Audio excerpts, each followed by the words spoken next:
শুরুটা হয় একটি নিঃশ্বাসে, আর শেষটাও কি শুধু একটি নিঃশ্বাসে?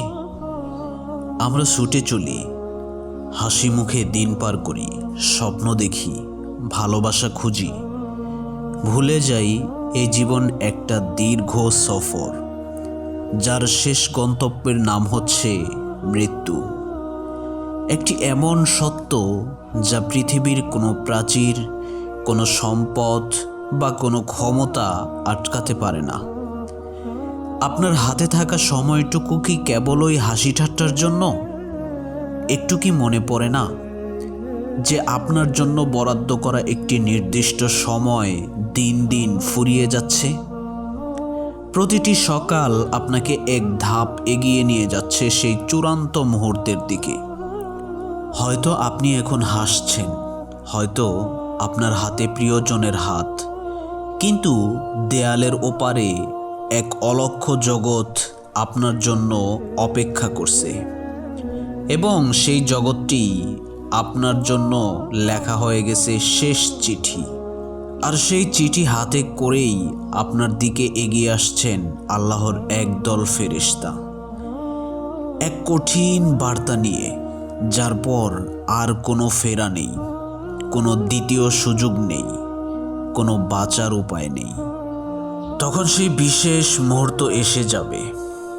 আপনার চোখ দেখতে পাবে, কিন্তু অন্যরা কেউ দেখতে পারবে না।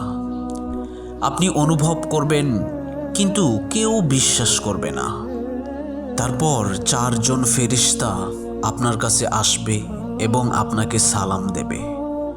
প্রথম ফেরেশতা সালাম দিয়ে বলবেন, হে আল্লাহর বান্দা, আমি আপনার রিজিকের ওপর তথ্যদাতা ফেরেশতা ছিলাম। আমি পৃথিবীর পূর্ব থেকে পশ্চিম পর্যন্ত আপনার রিজিক খুঁজেছি, কিন্তু আপনার জন্য আমি একটুও রিজিক কোথাও খুঁজে পাইনি। আপনার রিজিক শেষ হয়ে গিয়েছে। পৃথিবীতে কোথাও আর আপনার জন্য কোনো রকম খাবার নেই। দ্বিতীয় ফেরেশতা এসে বলবে, হে আল্লাহর বান্দা, আমি আপনার পানির ওপর তথ্যদাতা ছিলাম। আমি আপনার পানির জন্য পৃথিবীর এ প্রান্ত থেকে অন্য প্রান্ত খুঁজেছি, কিন্তু কোথাও এক ফোঁটা পানি আপনার জন্য বরাদ্দ পাইনি এই পৃথিবীতে। তাই আপনার পানি আজ শেষ হয়ে গিয়েছে। তৃতীয় ফেরেশতা বলবে, হে আল্লাহর বান্দা, আমি আপনার নিঃশ্বাসের তথ্যদাতা ছিলাম। আমি আপনার নিঃশ্বাস খুঁজেছি পৃথিবীর এ প্রান্ত থেকে ও প্রান্তে, কিন্তু কোথাও আপনার জন্য নিঃশ্বাস পাইনি, অক্সিজেন পাইনি।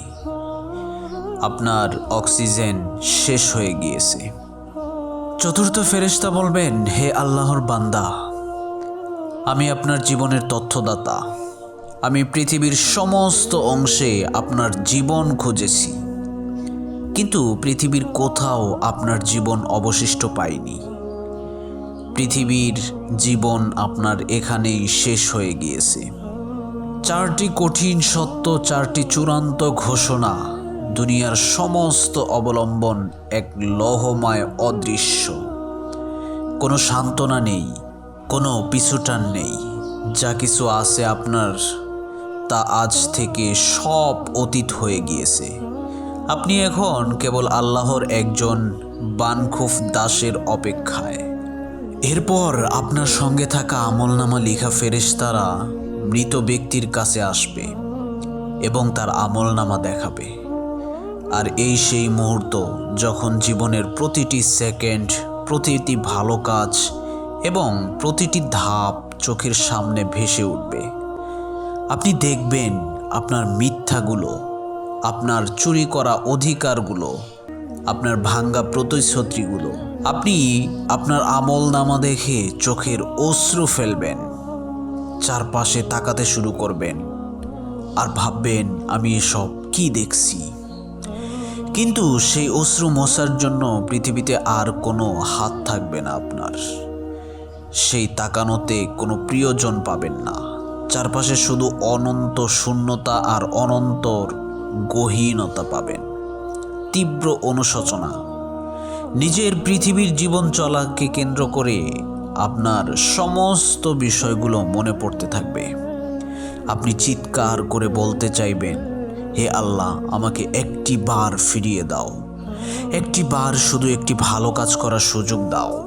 কিন্তু উত্তর আসবে, কখনোই নয়, তোমাকে আর কোনো সুযোগ দেওয়া হবে না, তোমাকে অনেক সময় দেওয়া হয়েছে। এরপর সেই চরম সত্যের মুখোমুখি হওয়ার পালা। মালাকুল মউত আল্লাহর নির্দেশে মানুষের রূহ কবজ করবেন। যদি বান্দা নেককার হয়, রূহ বের হয়ে আসে কলসির মুখ থেকে পানির ফোঁটার মতো, শান্ত, স্নিগ্ধ, সুগন্ধিযুক্ত ভাবে। আর যদি বান্দা হতভাগ্য হয়, তবে রূহ বের হয় যেন কাঁটাযুক্ত ডাল ভেজা পশম থেকে টেনে বের করা হচ্ছে। প্রতিটি শিরা উপশিরায় মৃত্যুর যন্ত্রণায় ছটফট করতে থাকবে। রূহ কবজ করা হলে পর্দা উঠে যাবে, দুনিয়ার জীবনের সব হিসেব শেষ।